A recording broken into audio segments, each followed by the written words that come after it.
Hi ಎಲ್ಲರಿಗೂ cooking ಪರಿ ಚಾನಲ್ಗೆ ಸ್ವಾಗತ. ಸೊ ನಾವಿವತ್ತು ಹಾಗಲಕಾಯಿ ಪಲ್ಯನ ಹೇಗೆ ಮಾಡೋದು ಅಂತ ನೋಡೋಣ. ಹಾಗಲಕಾಯಿ ಎಲ್ಲ ಹೆಲ್ತ್ ಬೆನಿಫಿಟ್ಸ್ ತುಂಬ ಚೆನ್ನಾಗಿದೆ. ಶುಗರ್ ಇರೋರಿಗೆ ಹಾಗಲಕಾಯಿನ ತಿನ್ನಬೇಕು ಅಂತ ಹೇಳ್ತಾರೆ. ಸೊ ಇವತ್ತು ನಾವು ಹಾಗಲಕಾಯಿನ ಮಾಡೋಣ. ಸೊ ಇದಕ್ಕೆ ಈ ಹಾಗಲಕಾಯಿನ ತೊಗೊಂಡು ವಾಶ್ ಮಾಡಿ ಇಟ್ಕೊಂಡಿದ್ದೀನಿ. ಅದನ್ನು ಇವಾಗ ಕಟ್ ಮಾಡ್ಕೊಳ್ಳೋಣ.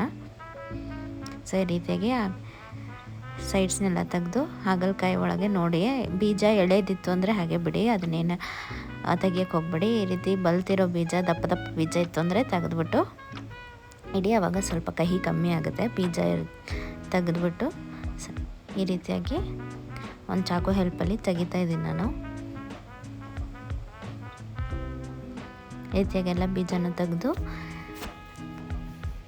ಎಲ್ಲದನ್ನು ಹೆಚ್ಚಿಟ್ಕೊಂಡಿದ್ದೀನಿ. ಎಳೆದಿತ್ತಂದ್ರೆ ಮಾತ್ರ ಬಿಡಿ, ಬಲ್ತಿದ್ರೆ ಬೀಜನ ತೆಗೆದುಬಿಡಿ. ಸೊ ಇದನ್ನೆಲ್ಲ ಚೆನ್ನಾಗಿ ಸಣ್ಣದಾಗಿ ಕಟ್ ಮಾಡಿ ಇಟ್ಕೊಂಡಿದ್ದೀನಿ. ಸೊ ಅದಕ್ಕೇ ಸ್ವಲ್ಪ ಉಪ್ಪು ಮತ್ತು ಅರಿಶಿನ ಪುಡಿ ಹಾಕಿ ಸ್ವಲ್ಪ ಹೊತ್ತು ರೆಸ್ಟ್ ಮಾಡೋಕ್ಕೆ ಬಿಡೋಣ. ಒಂದು 10 ನಿಮಿಷ ರೆಸ್ಟ್ ಮಾಡಿದರೆ ಅದರಲ್ಲಿರೋ ಕಹಿ ಎಲ್ಲ ಬಿಟ್ಕೊಳ್ಳುತ್ತೆ. ಸೊ ಇಲ್ಲಿ ನಾನು ಒಂದು ಈರುಳ್ಳಿ, 2 ಟೊಮ್ಯಾಟೊ, ಒಂದಿಷ್ಟು ಹುಣಸೆ ಹುಳಿ, ಒಂದು ನಿಂಬೆಗೆ ಆಟದಷ್ಟು ಹುಣಸೆ ಹುಳಿ ತೊಗೊಂಡಿದ್ದೀನಿ.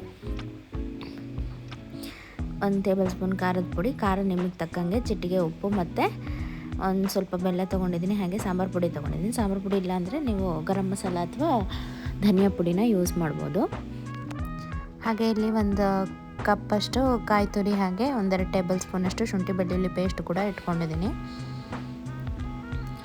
ಸೊ ಫಸ್ಟ್ಗೆ 1-2 ಸ್ಪೂನಷ್ಟು ಎಣ್ಣೆ ಹಾಕ್ಕೊಂಡು ಅದಕ್ಕೆ ನಾವು ಕಟ್ ಮಾಡಿ ಇಟ್ಕೊಂಡಂತಹ ಹಾಗಲಕಾಯಿನೆಲ್ಲ ಹಾಕ್ಕೊಂಡು ಚೆನ್ನಾಗಿ ಫ್ರೈ ಮಾಡ್ಕೊಳ್ಳೋಣ.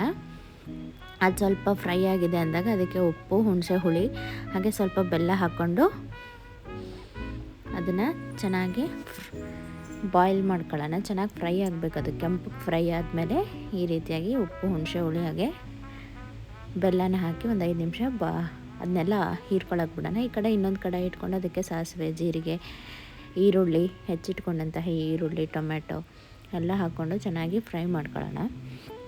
ಸೊ ಈಗ ಈರುಳ್ಳಿ ಹಾಕಿ ಅದು ಚೆನ್ನಾಗಿ ಫ್ರೈ ಮಾಡೋಣ. ಸೊ ಅದು ಬ್ರೌನ್ ಕಲರ್, ಒಂದು ಸ್ವಲ್ಪ ಕಲರ್ ಚೇಂಜ್ ಆಗಿದೆ. ಇದಕ್ಕೇ ನಾವು ಇವಾಗ ಟೊಮೆಟೊ ಕೂಡ ಆ್ಯಡ್ ಮಾಡೋಣ.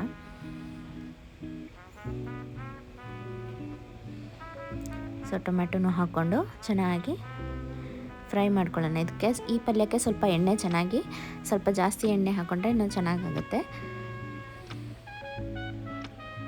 ಕಮ್ಮಿ ಎಣ್ಣೆಗಿಂತ ಸ್ವಲ್ಪ ಜಾಸ್ತಿ ಎಣ್ಣೆ ಹಾಕೋಬೇಕು. 1 ಸ್ಪೂನ್ ಎಕ್ಸ್ಟ್ರಾ ಆಯಿಲ್ ಇರಬೇಕಷ್ಟೇ. ಸೊ ಆವಾಗ ತುಂಬ ಚೆನ್ನಾಗಿ ಬರುತ್ತೆ. ಇದಕ್ಕೆ ನಾನು ಶುಂಠಿ ಬೆಳ್ಳುಳ್ಳಿ ಪೇಸ್ಟ್ ಹಾಕ್ತಾಯಿದ್ದೀನಿ.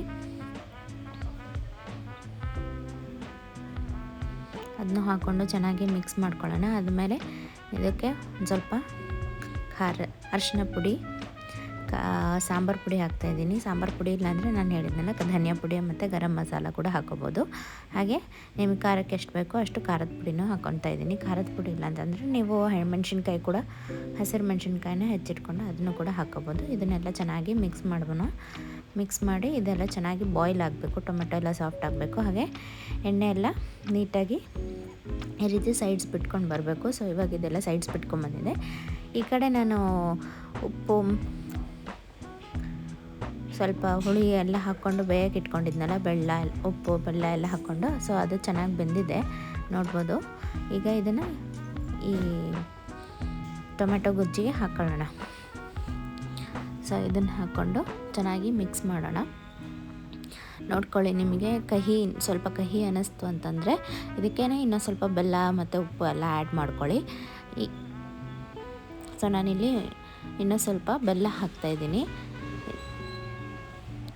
ಸ್ವಲ್ಪ ಬೆಲ್ಲ ಬೇಕು ಅನಿಸ್ತು, ಅದಕ್ಕಾಗಿ ಬೆಲ್ಲ ಹಾಕ್ತಾಯಿದ್ದೀನಿ. ಬೆಲ್ಲ ಹಾಕಿ ಸ್ವಲ್ಪ ಉಪ್ಪು ಕೂಡ ಹಾಕ್ಕೊಂಡು ಚೆನ್ನಾಗಿ ಮಿಕ್ಸ್ ಮಾಡ್ತಾಯಿದ್ದೀನಿ. ನೋಡ್ಕೊಳ್ಳಿ, ನಿಮಗೆ ಇನ್ನೂ ಸ್ವಲ್ಪ ಸ್ವೀಟ್ ಬೇಕಂದರೆ ಸ್ವೀಟು, ಇಲ್ಲ ಸ್ವಲ್ಪ ಕಹಿ ಕರೆಕ್ಟಾಗಿದೆ ಅಂದರೆ ಅದೇ ಥರ ತಿಂತೀವಂದರೆ ಅದೇ ಥರ.